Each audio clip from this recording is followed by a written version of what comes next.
I'm John Sargent with the Alarm Museum, and it's December 2022. We're at the California Alarm Association's Winter Convention at the Fairmont Hotel in San Francisco. And I'm Ralph W. Sevinor from the Alarm History Museum. And I'm delighted here to welcome an old friend, MERLIN GUILBEAU, who's really been on several sides of the industry, right? Both on the integrator side, installation side, and also the association side. So welcome. Thank you. And good to be here. Perhaps if you can give us where did you start? Where did you start in this industry? Or what did you want to? Let's go before. Yeah, you were a young kid. Right. And what were you doing? So, growing up in South Louisiana, had a great childhood, fabulous parents, raised my brother, my sister, and I quite well. Went to the local university. It was University of Southwestern Louisiana at the time, and really wasn't sure what I was going to do after college. You know, I was marketing was my major. Worked for office delivery store. You know, hauling big desk upstairs and. And what year, Bo? That was probably 84, 85. So when I got out of high school, I, just like my father did, just like my brother did, I signed up for the National Guard and went off to basic training and got through that. Went through advanced training, got through that. Came back, and normally kids I graduated in 81 from high school, all my peers were in college by the time I got back. So I started college about a year later. But the opportunity that the National Guard provided back then is you could go to any state college and they would pay your tuition.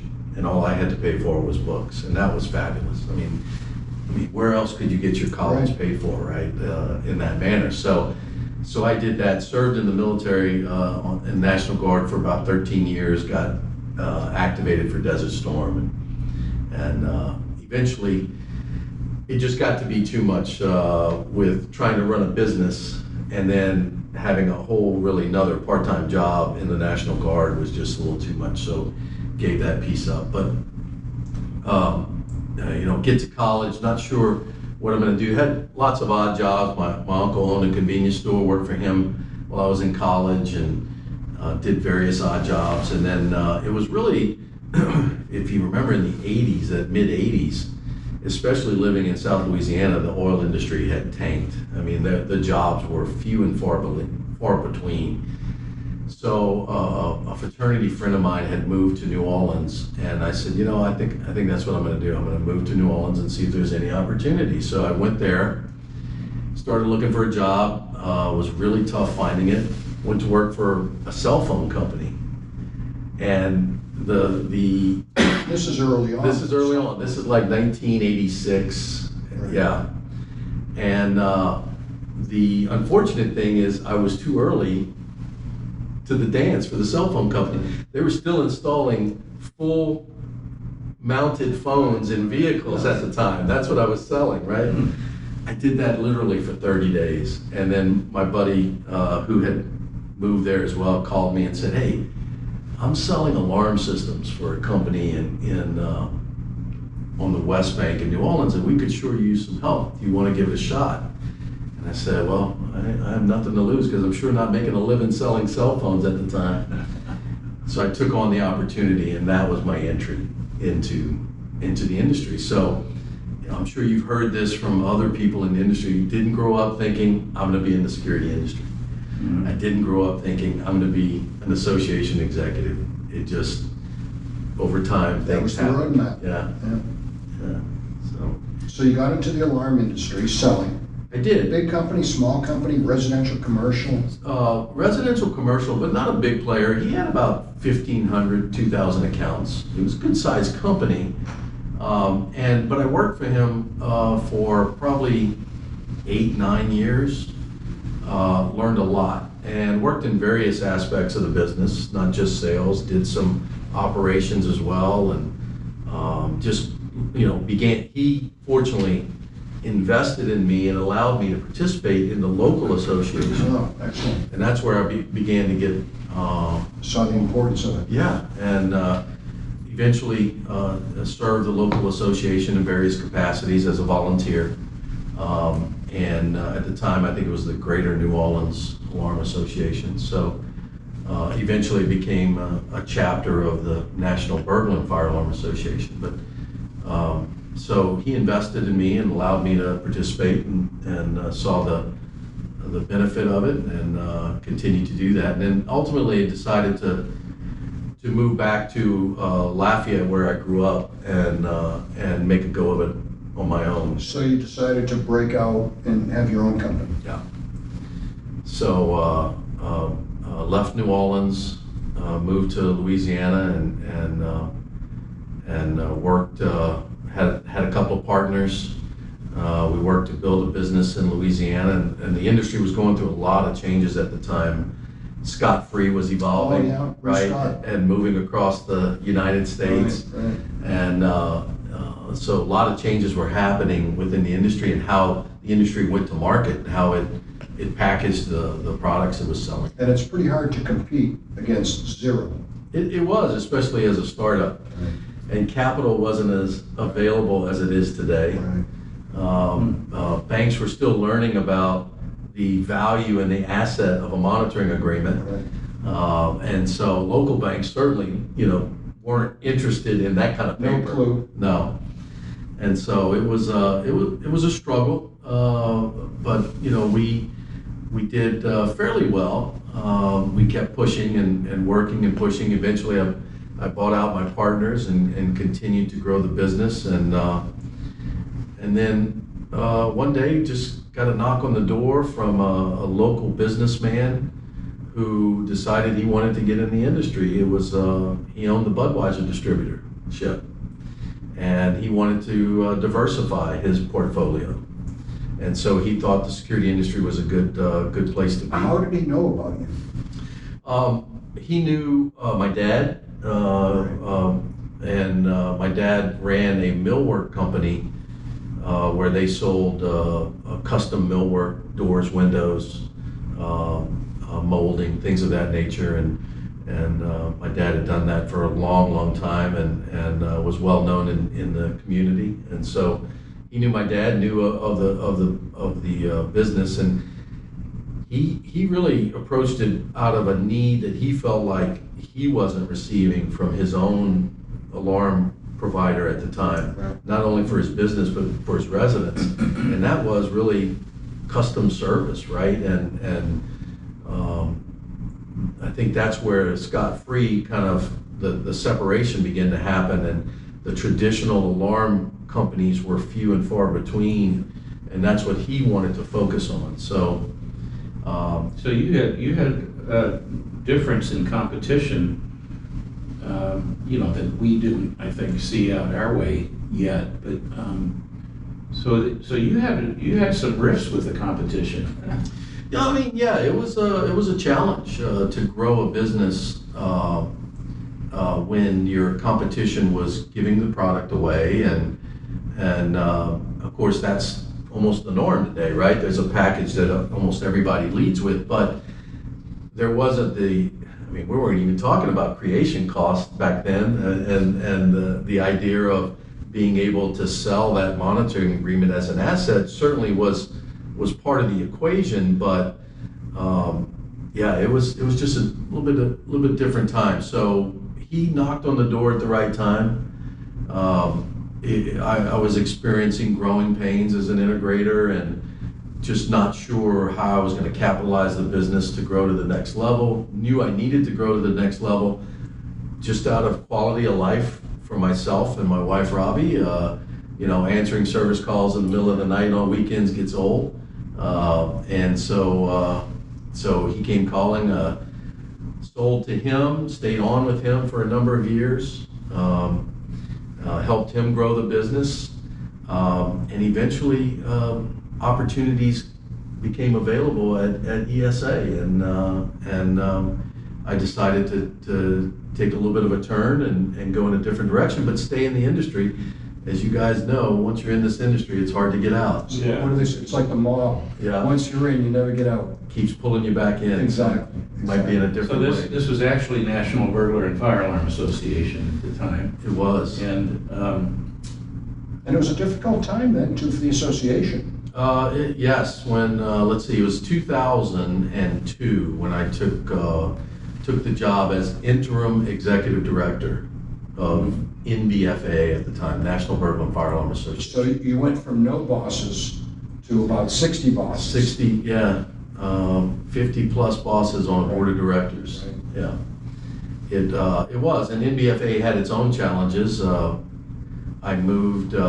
Robbie and I moved to DC, where the association was headquartered at the time, and began to work to try to rebuild the association, and it was a tough time. yeah, you went through a unique experience with that. And did you know what you needed to do, or how did you plan for that? Yeah, that's a great question. What helped me understand the challenges in front of me was the fact that I was serving on the executive committee at the time. Okay.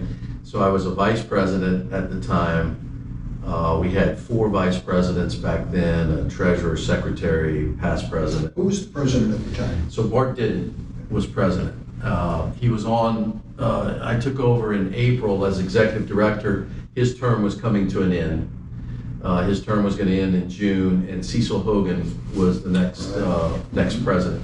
So Cecil Hogan was my first full-term president, but I was on the tail end of Bart Ditton's term. And, you know, from the association standpoint, they had lost a significant source of revenue coming from the trade show ISC at the time, and that was the challenge, right? How do you replace that revenue and still maintain the value and services that you're trying to provide as a trade association?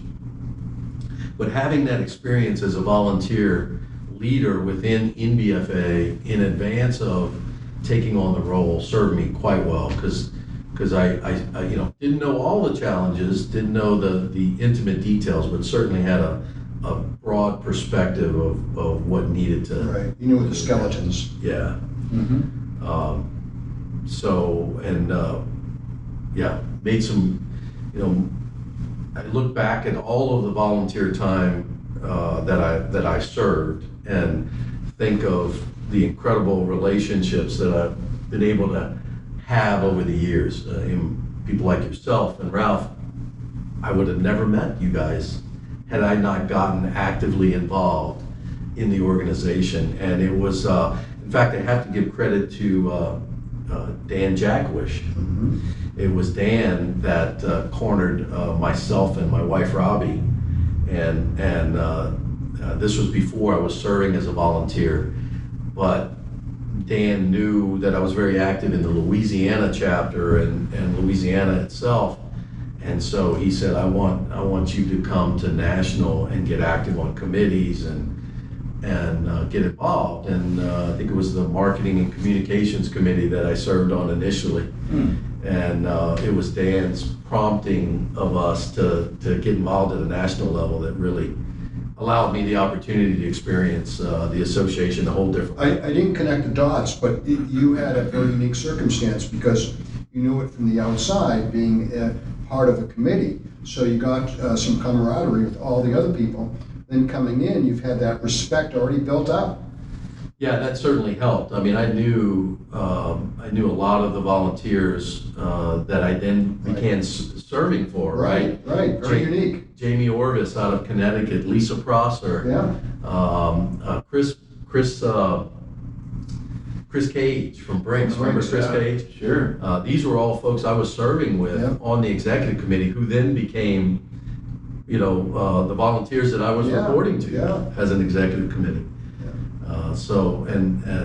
And ultimately have had great relationships with them and others. So can you talk a little about, because people don't understand about the chapter, and then why we felt it was best to have individual states, why we're divested. why did we do it in the first place, and why did we sort of bifurcate? Yeah. So I'll speak in terms of the knowledge that I've learned in the position that I've held. Back in the 80s, when the chapter program was developed, it really was out of the need for communications, all the way from a national standpoint down to a local level. And if you think about it, in the 80s, we didn't really have the communication methods we have today. Right. The digital communications, the electronic communications we have today were just barely evolving, if any, at that time. So it really allowed people to come together, meet in person, and hopefully take a message back to the local members as to what National was working on, what are the issues, what's the value that they're creating. And so that program ran for almost 30 years in that type of environment and that format.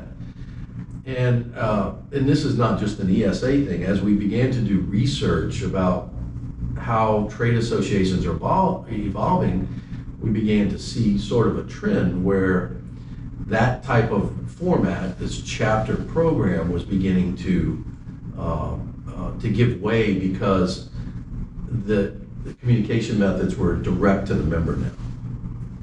One of the things that we learned in the process too is by having a filter of a chapter between us and the member, because remember, they're members of both the chapter and the state, we couldn't necessarily control the message either, right? And the message didn't always get delivered. Yeah. And so we learned very quickly that we needed to communicate directly with our members. These folks are paying dues to us. They deserve to hear from us. Right. And it's important that they get a message directly from us. So that in itself began to kind of paint the picture of the need of communicating. And the unfortunate thing is, when you look at the structure of the chapter program, we had about 32 maybe at its highest point. It's kind of designed where the overall program is as strong as the weakest link. You have really good chapters, California being one of them, that are self-supportive and self-sustaining and are strong leadership-wise. And then you have very small chapters that rely on the national in a totally different way. And so we were serving 30 different stakeholders and masters to a certain extent. If we can get all on the same page, then it's incredible. But when you're not, the dynamic of this push and pull gets to be where a lot of your attention and focus is, rather than on helping our members grow their business, right, or delivering products and services that our members can use to help grow their business. So, Actually, thinking it through, who is the customer? Is it the chapter? Or is it the member? Right, right. It became, Yeah. we served quite a few different customers, and that, I think ultimately, the ability to go direct to the members is what drove the decision, or the need to go direct to the members is what drove the decision to sunset the chapter program. And then each chapter is allowed, and we still have relationships with many of these states, California being one of them, right? We still are going to work together, right, on behalf of the industry. We're not going to not do that. It just allows us the freedom that we needed to go direct to the members. So I'm actually glad you did it. I'm from Massachusetts, and Massachusetts was never a part of the NBFA or ESA. It was so for us, we had to go to one and then go to the other, and it was interesting. And as you said, there were 32 states, I think. Chapters, Chapters. at the time. Yeah, and the other thing is the members really should have a choice, right? In our chapter program, there was no choice. You joined the state and national. It's not either or. Yeah. And for some folks, they're going to find more value in their state association, and for others, they're going to find more value in their national association. Right. And for many, they're going to find value in both, and they're going to join both. So from that standpoint, in today's society, today's environment, people want choices. And we felt like that was another important reason to sunset. We've been a member. I mean, I was in my 20s when we got involved in, at the time, NBFA. I remember Ben Call from years ago, Norm Rubin, and you know, the importance to me of the association is people that were much smarter than me, have been through it many times, can give me a nudge and say, well, you may want to look at it a little differently. You may want to look at it this way. And just the ability of having those mentors over the years is just, you can't calculate the value of that, right? So you mentioned Ben Call, and it's funny because Ben Call is one of those names we don't think of very often in our industry. Right. You know, the Weinstock family was an amazing family that helped this association grow, but it was Ben Call, Right. who kind of started it all. Yeah. And in Chicago, in a meeting in Chicago. Yeah, and of course Morris Weinstock was right there with him. Right.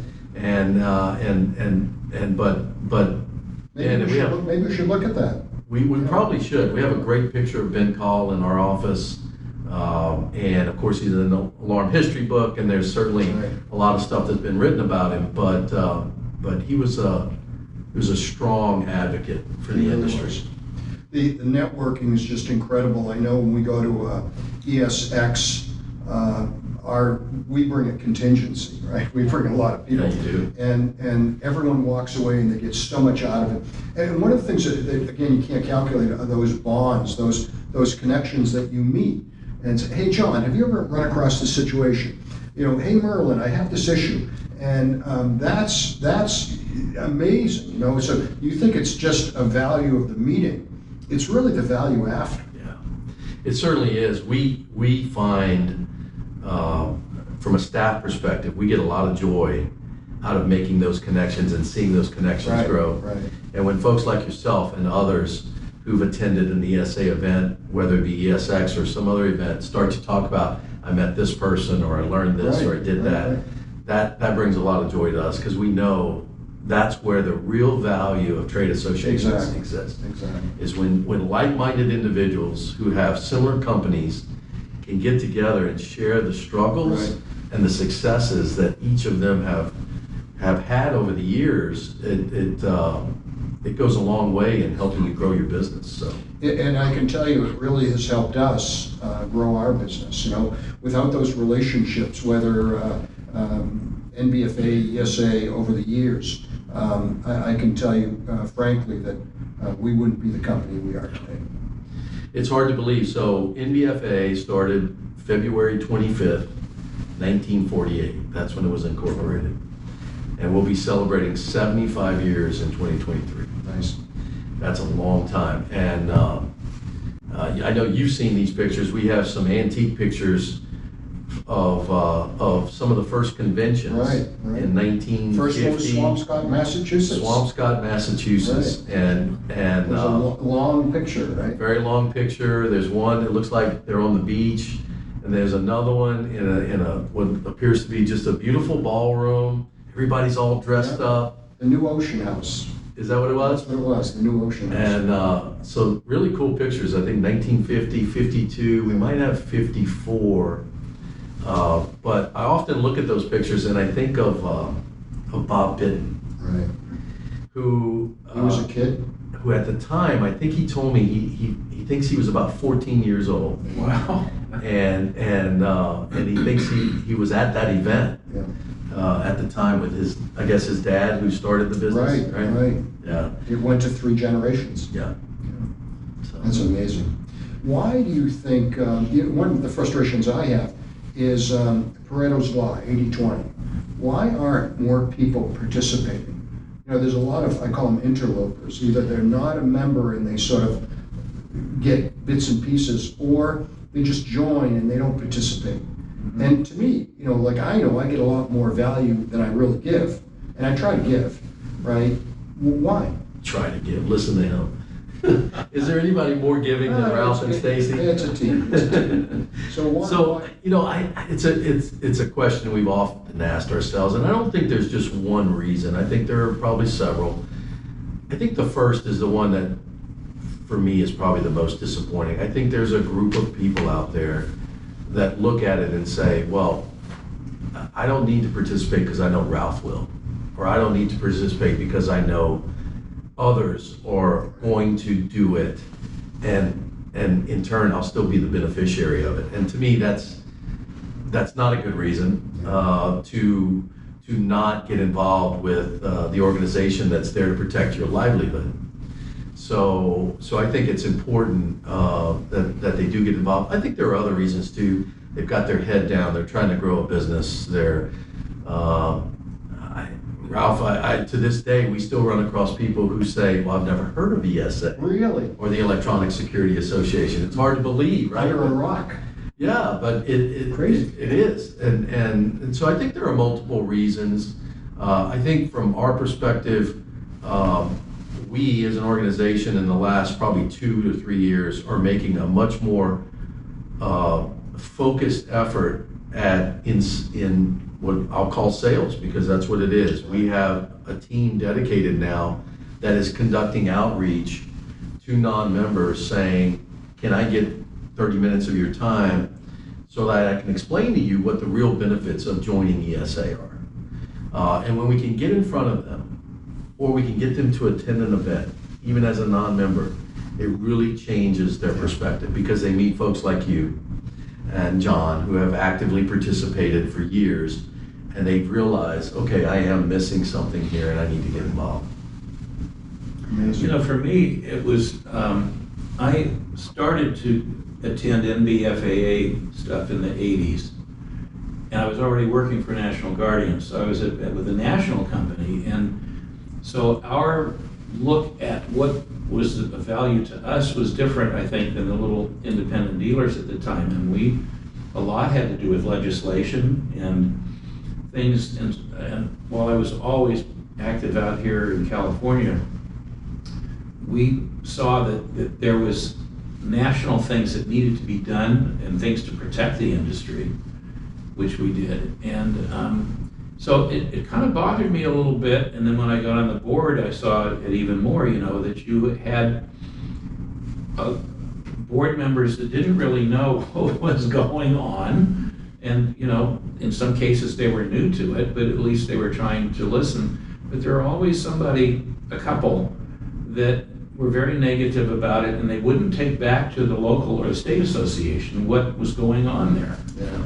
In California, we took back to the point where they said, we've heard enough, you know, on the national, but we accomplished a great deal of stuff over the years with NBFA and ESA only because it was there and the participation.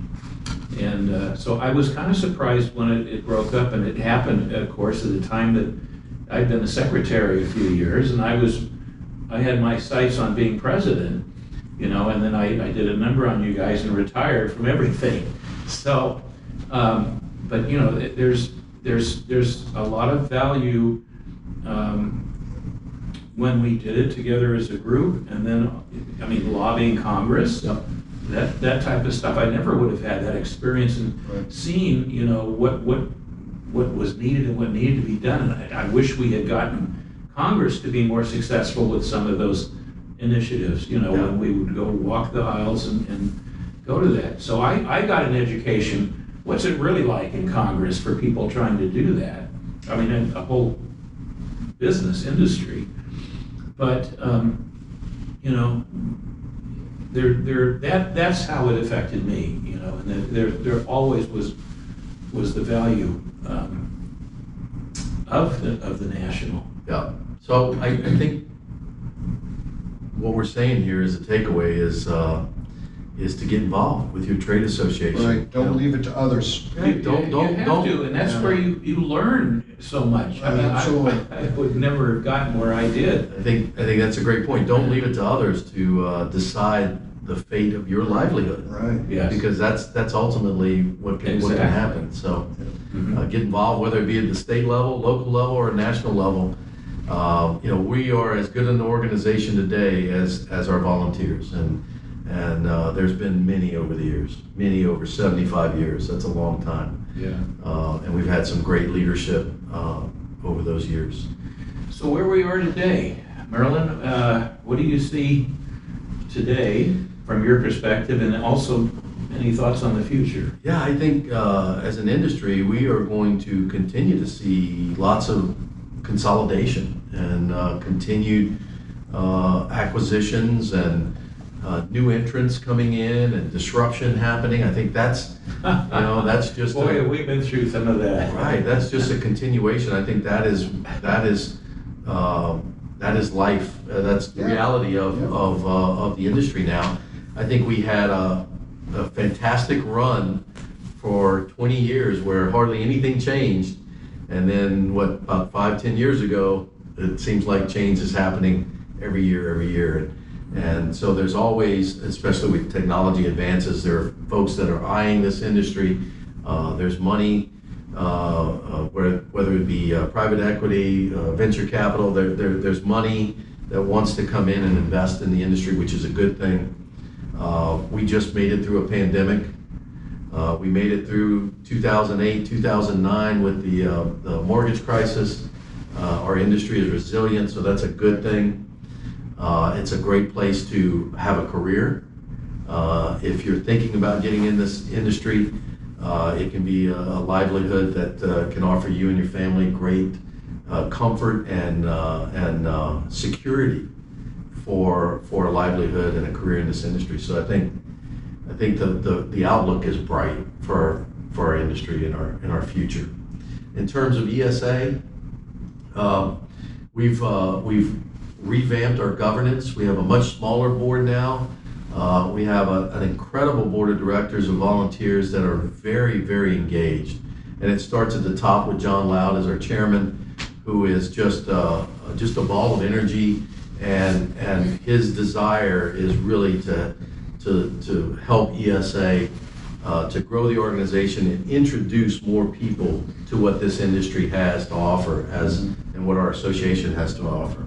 So it starts with him, and we have folks like Kevin Stone and Melissa Brinkman and Jeremy Bates, Jeremy, Jason Lutz, Doug Bassett as our national. You got a great team. We've got a great team. Yeah. Jamie Voss is our past chairman. So, and they all are engaged and contribute in each their own unique way.